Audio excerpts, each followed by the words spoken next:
many people have rushed to the gyms this past month in hope of achieving their New Year's resolution to lose weight. A month later, many are frustrated with their lack of success. Not only that, but the frustration of trying to survive on low-calorie diets while working out and feeling miserable. Don't give up. Listen in as Matt Estridge talks about how he helps his clients rehab their metabolism, helping them to not only eat 800 to 1,000 calories more per day, but also enjoy the foods they love. If you're looking for help locally to achieve your goals, be sure to check out Balanced Body Foods and Jada Blitz Fitness. So I guess just to tell you a little bit about my practice or specialty, I do minimally invasive robotic gynecologic surgery only. So it's basically hysterectomies, fibroid removals, prolapse surgery, a lot of pelvic floor reconstruction. I operate on women of all ages, really. And I think like knowing, this is obviously kind of directed towards like overall health and fitness, and, weight loss is a huge thing among all women, I would say. So they hear that and it's like ding, ding, ding. But I think weight gain has a huge impact, or we know it has a huge impact on like actually pelvic floor and pelvic floor function. So whether it's urinary incontinence, stool incontinence, things like that after childbirth. So even women immediately after childbirth or in childbearing age range, versus perimenopause, approaching menopause, and then even postmenopause when their estrogen levels are actually much lower and the tissue is a lot weaker. A lot of times like pelvic floor physical therapy is obviously a non-surgical option. But really what they want to know is how do they lose the weight? And when I say to them, well, weight loss is very instrumental, even like just a 10% weight loss can be huge in terms of like urinary incontinence symptoms. It just seems like such a huge challenge to them. So I just see it in their face. Like they don't want to have surgery, but they also are just like, oh, weight loss, Yeah. So I've dealt with a lot of ladies over the years now, and have many right now. And then we have our macro coach, which is online and virtual coaching, which is not me. The moment that the ladies have a mind shift, which typically occurs in about the second week, if not third, but usually the second week, you hear it in their voices, and sometimes you hear emotion in their voices because there was a lady the other day who hadn't had a peanut butter and jelly in 6 years. I have ladies who have been on keto for 3 years and they haven't lost a pound. And their doctors are talking to them, and they're going to Chick-fil-A with their Bible groups with the kids, and they're not eating Chick-fil-A. I mean, that's no way to live. And the fact is, if nutrition, if marketing would have malpractice, none of this would happen because they flat lie and they can get away with it. Right. So who is Matt Estridge? I retired from Department of Homeland Security as a counterterrorism agent, and I was medically retired for lumbar. It was a difficult transition for me. It wasn't as bad as some of my friends and colleagues that were special operations that were told, "Hey, you're done." That's a big transition. It's very similar to what professional athletes go through, is what psychologists have told us. So my wife was quite encouraging, and in our faith as well. She's just like, "I think God has a plan for you." And I think it's not just nutrition things, because we have another side of things where we do safe schools and some other stuff from the world I did in security and counterterrorism. And she said, but fitness, you could only teach in the government because you couldn't have a side job. But I had 500 plus agents that I was the fitness coordinator for those individuals. So she said, if people knew, especially what you've been studying the last, because I only knew about the science-based approach for about 13 years now. That's it. Previous to that, I was doing what everybody else was doing. And I was giving the same bad advice I mean, I tell people 15 years ago, I'm sorry. I apologize. That's all I knew too. So retired out of counterterrorism. And then we went into, my wife started Fit Diesel and the other things. And since then, I've been doing a science-based approach, and the biggest goal, and with social media that finally turned around for us in the past 6 months because of TikTok, it's to really, I want to empower everyone, but especially women, because like we were previously talking about before we started this portion of the interview, I see women that are just, it's sad. They're emotionally bogged down, borderline eating disorder, or if not, for many of them. And foods are off limits. They're following all these diets that just work for a short time. I mean, the dieting culture is 95% of dieters return to their weight or more in 3 years. So I feel for them. I mean, I actually, by my heart, feel for them, because that is no way to live. I mean, from where I came from in terrorism, when they train you for possibly being taken by an enemy force, the first thing they do to you is take away food and sleep. It's very effective. Well, food is a very powerful psychological impact against you, especially when you're dieting. And you can diet wrong. We'll probably get into some of those questions. So basically, I was a strength coach at Tennessee prior to that when I was in college. And then I was a part of a federal task force before I got into counterterrorism. And I'm just a person who wants to help people from a fitness point of view and from a safety point of view. And I like to do it from the point of view of, if I cannot explain to you what we're doing, how we're going to do it, and why we're doing it, I don't have subject matter expertise, and I don't need to be doing what I'm doing. And that's how I approach the things we do. Mm-hmm. And how would you best describe your company, Fit Diesel? It's a science-based approach that puts people first, meaning we coach them to coach themselves. So and our motto is coach you to coach yourself, because there's one thing that gets in the way of fitness besides the misinformation that's out there. So we cut that cover with the science-based approach. But the second thing that gets in the way is greed, I believe. Continual business. Well, that's not a part of our business model. We have moral fiber. If you can have moral fiber injected into a business model, we have it, because we're going to teach them to fish, basically. So they don't need me anymore. And after they're done with macro coach, or if they start with macro coach, after a while, they'll get good enough to where they can intuitively eat, what I call it. It means you can eyeball food, step on the scale a few times a week, or how many times you want. When you do see weight gain, you can address it very easily and quickly because you're knowledgeable. It doesn't take much time. No starvation, no foods off limits. And your metabolism is high because it's been built. And that's what Fit Diesel is from the nutrition point of view. Sure. Yeah. And I mean, that it sounds like an approach that would actually work for any age, but also any life circumstance. So, for women, there's often the childbearing years, then immediately after childbearing. So are there a lot of hormonal fluctuations? Yes. Then there's just the generalized trauma of delivery, like through your body, through your life, essentially, children, things like that. And then trying to, I guess, facilitate, once you do gain that knowledge, I would imagine it's much easier to accommodate, whatever circumstance. I 100% agree. I mean, I have people who are type 1 diabetics that have not ever been able to do that. I have type 2 diabetics, obviously pre-diabetic, Hashimoto's, PCOS, no thyroid at all. I have people who've come off and beat cancer, who are given doctors warnings that they're going to die due to their obesity level. Mm-hmm. A lot of post-pregnant moms, postpartum moms.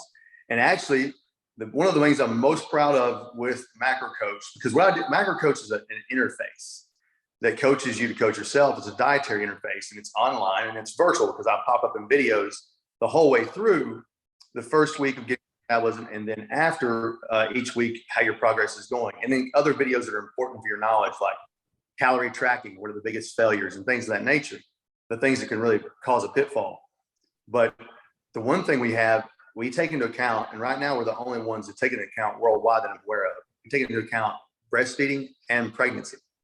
And that knowledge comes from Johns Hopkins, the Mayo Clinic, American Pregnancy Association, on how a child or a woman in her second trimester receives, what's breastfeeding worth of calories, and we just add that to our science. Well, the ladies who've gone through the process, who were pregnant all the way up until delivery and then came back, their mind shift again, and that's what I'm talking about, that paradigm shift mentally was amazing. Do you, by any chance, I guess out of my own curiosity, work with patients or clients who have undergone gastric bypass and have failed or succeeded even, or just trying to modify? All the time. Yeah. I have several right now that have been through that. There are one-on-one clients, several macrocoach clients have reached out just to say, hey, is this good for me because of that? And actually, there's probably at some point going to be some plastic surgeons that may just not like math, because they'll go for a tummy tuck or they have one planned. And I'll say, look, you do what you want with your life in that regard. But do you know what happens to people who have a tummy tuck and then they gain the fat back later? And they said, they're like, no. And I said, have you ever seen someone that had squiggly lines like from fat deposits from having that surgery, a tummy tuck? And they said, no. I said, go look up some pictures. I said, you can gain it back. It'll gain back in areas that are lopsided now. And it looks very weird. I said, so it's maybe you ought to think about. Now, the ones who lose a ton of weight and would like to get rid of the skin, I say, I can't do anything about that. The skin is stretched up to a certain point. That is outside of my realm, and you will have to have surgery for that. So I've talked a few out of a tummy tuck from that. And I'm actually proud of it, to be honest. Well, I think there's always a comprehensive approach. And like you said earlier, like knowledge is empowering. So whether you're considering surgery, consider trying not to have surgery, but get the opinion of a surgeon, or, whatever it is, there's usually more than one approach that can be taken. So actually having the knowledge to modify, or having the knowledge, more insight into your metabolism, to just better understand how you can modify your daily activities and diet, I think is huge for all of us, really. You have about 60,000 followers on TikTok. Is that correct? That's about right. Wow. That's very impressive. So I think the information or the data we have here. So you have actually been able to increase caloric intake of about 800 to 1,000 calories on average. For women right now, we have analytics and macrocoach, which, so basically I'm not a researcher and I don't have that education to that level. But what I do appreciate about researchers and those I've studied from is I understand what they want to collect. So macrocoach collects that. And right now, women still approximately around 832 calories of metabolism increase in macrocoach as collectively everyone has been in the system. For males, it's actually 914 as of that past month. It was a little higher than that before, but I've had some anomalies for the first time ever. I've seen metabolisms that weren't as adapted as they typically are. But that's about approximately the right range. Wow. And then how much, I guess in that same time frame, how much weight loss is there? Is there like an average or?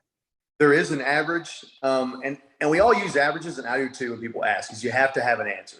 But I always remind people that averages, there's 49% on each side of that. And so I said, that's why I tell them, this is what's likely to happen. And I'll tell them every time, I don't know what your exact metabolism is going to be at the end. I say, I don't know, and I don't know. And I said, science doesn't know either. I said, your metabolism is going to tell me. I said, but here's about where you're going to be. We have a projections chart that takes into account early statistical, late statistical, and actually historical, what happens every week. It updates. So it's a nice graph because people want to know. And that's why we made that. And so basically, if you'd like me to walk you through the process of what I do with them, I will. Yeah, sure. So what happens is the first week they come in and I take their that they intake, and then they get direction on how to properly track those. And that's in that top 4 calorie tracking failure video that I have for them. And it covers the gamut. It's about 13 minutes. It's kind of lengthy in that regard. And then I get their weight after they go to the bathroom. Don't move the scale because the level changes on the floor, no clothes on. And it's just consistency. So once that happens, that's your total daily energy expenditure. At that point, the only industry average I use, not as a part of my coaching, but as a measure, is what a healthy metabolism is for sedentary, lightly active, moderate, active, and very active. And that's the range I want them to get to, at least that minimum range. So a moderate activity person, 3 to 5 times exercise a week, I'd want them to get to about 14 times their body. But that's just general, because the hardest part about people's activity is, number one, accurately choosing how active they are, because it's a range, it's a spectrum. And then secondly, non-exercise activity thermogenesis, which is called NEAT, is all activity outside of exercise. So walking your dog, doing chores, talking, standing, as I'm doing right now, that's all NEAT. And that can account for sometimes, on average, about 10 to 20% up to your total daily energy expenditure, which is a lot of calories. Sometimes it's just 300 for somebody. For some people, it can be 700. Right. So that's an average. Once I do that, I get their actual TDEE, and then I introduce calories into their diet above their total daily energy expenditure, their maintenance calories, through carb and fat. And the reason I choose carb and fat is because protein, I set that requirement for a healthy adult in general, which is going to be anywhere from, for the audience, I'll do both, 1.2 grams per kilogram up to 2.2 to 2.3 grams per kilogram, or here in the US, about 0.7 grams up to 1 gram per pound of body weight. So that's a very healthy range for recovery of protein. And I tell them some protein timing that, you're not a professional athlete, but it's optimal to have 3 to 4 protein feedings, meaning have about 30 grams at least of a pure source every 3 to 5 hours, 3 to 4 times a day, if you want optimal. But if you don't want to do that, fit your lifestyle. If they're not a professional athlete, when I have athletes, I'm like, you need to do this because you're competing against A, B, and C. So from there, I increase carb and fat, unless it's a type 1 diabetic, like we talked about a moment ago. I only increase through fat. Now, what I do differently than my peers and the people I learned from is they have a vision of this from a point of view of an athlete. And an athlete doesn't want to be out of a muscle building state at all, the least amount possible. Where the general public and my first responders, law enforcement, military, and so on, they want fat loss. So my peers will increase calories a little faster, even every single week, which can cause some fat gain, but you're still building metabolism.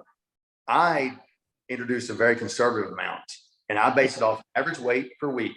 If your weight is lower than, or you lose weight up to a certain point, probably half a pound, I will let you increase calories that week. If you gain more than that, I'm going to hold you. And that's very, very conservative. Now, at times I have to take external weight fluctuation factors into play in this process, where I have to ask them, and it's in our questionnaire as you go through the steps each week. They give me their numbers and their data, and they answer if they're compliant or not, because it matters. If you underate, that's not good data. If you overate, well, that means something else. So, did you have a lot more stuff? Did you have sushi? Did you have Mexican that night? Did you drink a lot less water? Because one of the things that knocks people out of weight loss is water fluctuation more than anything else. Matter of fact, one of the more recent studies showed that it was more important than consistency, but I think they kind of go together personally. Mm-hmm. So once I decide if they can move forward conservatively, what happens is they call it adaptive thermogenesis or metabolic adaptation. And people think when they lower calories, their body just lowers to the newest calorie. That's not really at all. What actually happens is from dieting so long, you lose your mass, which is normal, about every 20 pounds, or about every, technically, well, I won't go that far. That's probably too much for this podcast. I'll keep that out. But basically, your NEAT moves down a lot because your body subconsciously stops you from moving. Your exercise activity, you won't be as intense. It'll lower a little bit. Your thermic effective food, worth 2 to 3% of your diet, roughly, will move down. And then actually, from Dr. Trexler's work, your RMR actually moved down a little bit more than they expected. So what I'm doing when I increase calories, all it's moving up is their NEAT's moving up. They're moving more and they don't know it. They're blinking more, talking more. Their intensity in their workouts are more, and their metabolism can go up to a max. Now, this topic is not well studied. We know it works, but what's interesting is most people have exceeded the metabolism they should have in this process. And once they get there, basically you can see it through this stomach, slight gain. It looks like you're about to start your menstrual cycle for a woman. It's just like, oh, okay, it's kind of bloated. And then there will be some movement on the scale, but that weight won't subside. And that's, I know it's telling the public to a degree, like, okay, I kind of understand what he said, but probably not. And that's why I'm building a metabolism, even though I coach people and medical coach coaches them. It's not, I understand it's not an intuitive process. I understand it's an educated process, and you have to know what weight means each week. You have to know what water fluctuation means, and you have to take into account adherence. So there's factors, but simply this is what people need to know. When you slightly increase calories above metabolism, when there is room to increase metabolism, then it will adjust. You will move more without knowing it. And what's most important is it works very well. Right. And you have the knowledge, right? So yeah, either way, you're able to accommodate, I guess, whatever fluctuation there is. So it's interesting you mentioned about taking away sleep and food as part of your training. So I think a lot of women will go through this perimenopause and menopause, and they notice a weight gain, and there is the science behind that centripetal, fat collection or deposit. And then they're not sleeping because of hot flushes. So their sleep is also lost. So you can imagine this is a very big change or a very big struggle for a lot of people. And I also think, I don't know how many of them are going to their gym or their trainer and talking to them about, their hot flushes and why they're not sleeping. And also whether they're saying, I'm afraid to do this routine for exercise because I'm going to leak urine, I'm pretty sure most people are a little bit embarrassed about that. And it's not a normal thing. I think a lot of women are like, oh, this is normal, at this age, but it's a common thing. To me, it's important they know that it doesn't have to be this way. And there's certainly conservative as well as surgical options. But I find that this age range of women really kind of have a hard time. So I guess my question to you is how I guess, does that population of your clients, I guess, differ from, I guess, the rest? Well, from a science point of view, they don't differ. Luckily, the fundamentals of the process is that process. It is the most optimal. Whatever I do for a professional athlete, I do for my recent 64-year-old female client. Right. There's one optimal way. What, from a coaching point of view, from me, one-on-one, not macro coach, it comes down to, while I cannot empathize with menstrual cycle, pregnancy, and menopause, I've heard it so much. And they trust me to that degree because the coach, if they trust the coach, man, they give you a lot of information. They really do. Yep. And the fact of the matter is I understand what they're going through from a science point of view. And at that point, I can kind of speak on that level. But basically what I encourage them to do in their case, a lot of the ladies who are going through menopause that I have one right now that has a lot of hot flashes, losing some sleep. So while I'm not going to go into being a researcher in sleep or a physician, and I'll say, you can go to a sleep clinic or something, I will tell them certain small little additions they can add to their life to help them. Because in my job, I did in counterterrorism, Harvard did this big study for us specifically on sleep because we lost a lot of it. There's a lot of sleep debt. And so I'll give them some things that Harvard said in that regard, which is simple stuff, such as that you always recommend. Most physicians do already see, hey, let's use a blue light at night. Let's turn the TV off. Let's not be on social media, make it a low light situation. And I'll tell them, don't eat within 2 hours of bed typically, especially if it's going to be carbohydrates and stuff, because that's been shown to have an effect on your insulin if you eat, higher sugar right before bed. And then melatonin and some things like that. But what really comes down to, the ladies really interesting in a metabolic build, that's what I call it, a reverse diet they call it as well. They actually, there's a few things that increase for them. They actually start sleeping better. It's the same way for males too, but they start sleeping better. And that's again because their body's getting the calories that they have been taking from them for a long time. And libido increases as well. A general mood does, because that's going to affect more hormones in your body, obviously. And most of them are fat diets. And as soon as I give them the fat percentage I do in total calories, because there's a direct relation to hormones, men, testosterone, women, estrogen, progesterone, they within a week will say, I feel better. I just feel better. Well, that's your hormones. You've been suppressing those for a long time. So for ladies in this category, they know the sleep hurts them, because I go through that. I say, look, sleep, when it's sleep debt, you're going to be hungrier automatically. Mm-hmm. And matter of fact, they've shown in studies that you start reducing your RMR by about 5%, your resting metabolic rate. When you eat, your RMR decreases by 20% when you start having sleep debt. So it's a very bad negative. It affects workouts and recovery and intensity. So it's a cascading effect. It's not good. So, but to be honest with you, they all, even with lack of sleep, surprise me, because it's just simple. Once you start getting the nutrition you need and the calories you need, fat you need, and they're not on some low carb thing where they're having 100 carbs a day, where the brain's not, all how bad they felt, they don't feel that bad anymore. And what I think it does, me personally, is that you're on menopause, you have hot flashes, and you feel terrible, you don't have energy, you're not eating, foods are off limits and all that stuff. All of a sudden, all that part changes, but you still have the menopause and the hot flashes. And it just isn't as bad. And what that's like, to me, is what I went through. They put you through training that's really just the worst you can be, so that real life isn't as bad. Well, all of a sudden, to me, from when I get the feedback, it's just not as bad anymore. They still have the hot, still have the problems there, but now they're just happy that they have energy. They look at outside, it's not gloomy, it's sunny to them. Their mood's better. And I think that we all know the mind's strong. And that's what I see happen to them most of the time, because it's no different advice. And that's really, truly, that's the answer. They just have freedom, and that freedom makes menopause look better. Sure. Yeah, definitely. Let's see here. Do you think it's ever necessary to incorporate fasting in order to lose weight? Fasting no, it's not. That answer is no. Fasting or any diet, like I have low carb people, I have people who want to be actually in keto. They have that setting, and I'll put people in that. It is not necessary at all. All it is a calorie deficit.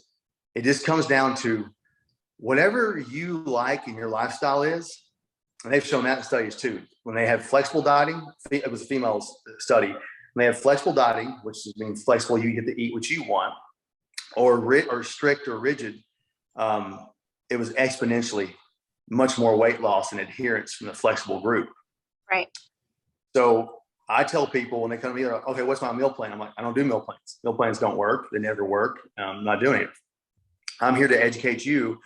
Here's the calories. Here's the macros. I give people a fiber goal. I say it is optional, but if you eat this fiber goal, you're going to eat mostly whole foods, be healthy, and then you still can have some desserts or pizza or whatever it is you like within the realm of those calories. So here's your calorie goal. Here's your macros. I tell them what range to kind of hit. And technically for the listeners, you can just hit total calories. You don't have to hit the macros perfectly at all. It's optimal hormones and energy and other things. But if you're not an athlete, it's okay. So that even opens up flexibility even more. So when my people go on vacation or something, I will say, or they're just having a rough time or a menstrual cycle week. A lot of my ladies want more fat. My wife does too. I'm like, take the carb down, eat the fat. And I said, matter of fact, whatever you're craving, just go eat that and eat it within the limits I give you. So that kind of helps them feel better as well. Most of them like a little bit of bread on their stomach. And my wife eats more avocado during her menstrual cycle than even normal, for example. Every lady's different. So there's no restrictions on the diet you want at all. That's like music to everyone's ears. That's that paradigm shift I'm talking about, that they just all of a sudden if you could hear, when you listen to the testimonials, it's amazing to me. It really is, because that's the happiest part for me. Yes, I want them to get them their weight loss and get them healthier. But the fact in the first couple of weeks, they increase their calories, they lost weight that week, and they're eating the foods they like, that's a trifecta that just will bring them to tears or be elated. One of the two. Sure. Yeah. So it is a lot of freedom.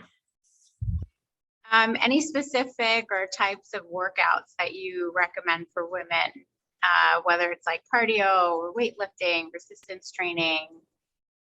I tell all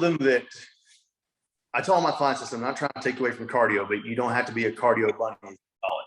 I said, you can drop all that. A lot of clients don't have cardio anymore. A lot of ladies are like, oh my God, thank you very much. I don't want to do cardio anymore. And I'll say, look, if you want to warm up with cardio or do it for heart health. That's what you do cardio for. Do something you enjoy. If you want to walk your dog, walk with your spouse, walk with boyfriend, girlfriend, or friends, or whoever it is, do that. But nothing really beats strength training. And I want to make sure this is understood. You do not use exercise to help out your nutrition portion. Workouts worth 250, 300 calories in strength training session. You have to run an hour for 7.5 miles per hour, depending on your weight, to get 600 calories out. You can eat 600 calories back and basically a large piece of cake. So don't use it for that. You're making your heart healthy, or you're making your aesthetic physique look better or become stronger. That's what that's for. So I'm big on strength training, and I recommend it to them. The biggest thing I'm on with strength training, though, is I tell them by science again. I tell them how many sets they should have as a beginner per week, intermediate, or advanced. So 10 sets per muscle group per week, for example, would be a beginner. Science has shown that's plenty. And I tell them that you can do that in one day, since it's 10 sets, because there's not a diminishing return once you start getting in 12 and 14 sets and things. But you can do upper body, lower body. You can do 3 full body, 5 full body, whatever you like in that regard. Science allows for that too. I tell them the rep range, which is 5 to 30, so everyone knows. It's not 8 to 12 for bodybuilding and all that stuff. It's 5 to 30 reps. Women still do have a better response from a muscular hypertrophy point of view, adaptation, or what I like to say for ladies is more tone. It's no difference. Bigger muscles, what it is, but they just like to use the word tone. Surgical patients, either considering surgery or post-operatively, where I'm surgically correcting their prolapse, like vaginal prolapse or, bladder, rectum. And I really try to make it a point that they understand it, like I can fix that, with sutures, mesh, whatever it is, surgically. But I'm in the process, I'm not really strengthening their muscles and their pelvic floor tone or strength.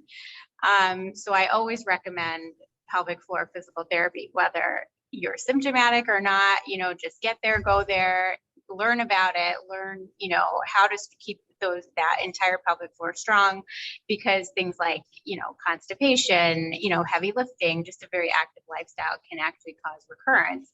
So do you by any chance have any experience specifically with like pelvic floor strengthening? Yes, actually, I'm a huge fan, and the credit goes to really a guy named Bret Contreras. He was a PhD. He's actually called the glute guy. He's world famous. I mean, his gym is chock full of females and competitors. And so for ladies, what I do, and I do this too. And actually, professional athletes may not say they used to do it 15 years ago, but they're doing it now, and they'll do it publicly because it is a legit make them better exercise. I mean, I've taken somebody that had a 400-pound deadlift, a 20-year-old male, and had them start working their glute properly from the floor, so a glute bridge, and all of a sudden he goes from 400 to 500. Well, nothing changed, but he was working his glutes finally. So I'm big on, for ladies, I'm like, you don't have to do a glute bridge with a bar. You don't have to do that. You can do it with bands. You can do unilateral or one leg glute bridge. You can do it with incline. So that hits that gluteus maximus, that area. And then I'm big on telling them that now we have to hit the adductor. So all the knee rotating outward toward the hip to get the gluteus medius and minimus, so that the two smaller glute muscles are hit. So I'm big on that. And then the other thing I'm big on is I like Nordic hamstring curls. For people out there end up Googling this, basically, if you can do a Nordic hamstring curl, very few people in life can do one. I mean, legitly, have their feet underneath the bar and lower their body down, controlled, and back up with their hamstrings. Good. Well, that's great. I don't know if there's anything else. I think we covered quite a bit. Oh, what's your favorite cheat meal? Well, that's a good topic there. There are meals. Since there's no foods off limits, then there's nothing to cheat on. No such thing. So Perfect answer. is. But my personally, it changes, but pizza is always going to be there. I'm not sure who doesn't like it for the most part, but pizza, even my people who are lactose intolerant take medication to eat pizza. And then for whatever reason, Mayfield has this brown cow ice cream now. It's like basically what we had as a kid. It's a brown cow ice cream, but it's in the ice cream. And it's the sweetest milk chocolate I've tasted. And I've been to Brussels quite a few times, and it rivals the sweetness of chocolate there. So for me, it's two things. But believe it or not, once you start eating decently healthy and know that those foods aren't off limits, because there is no cheat meals, you find that people matriculate to actually eat some pretty healthy foods, and then they'll have some fun too. So no foods off limits, ladies. Very good. I think that's what everyone would want to hear you say. We've covered it in here to a degree, but I haven't stated it. Low carb diets have no extra benefit than a high carb diet. They've shown that in the studies. It does not matter. When people ask, oh, but you're going to be fasting in the morning doing fasted cardio. Well, fasted cardio will burn more fat because that's what it's pulling from. But at the end of the day, if you don't eat in a calorie deficit, you don't lose any fat. So you're just burning fat for fuel, but you're not losing any fat in the whole day process.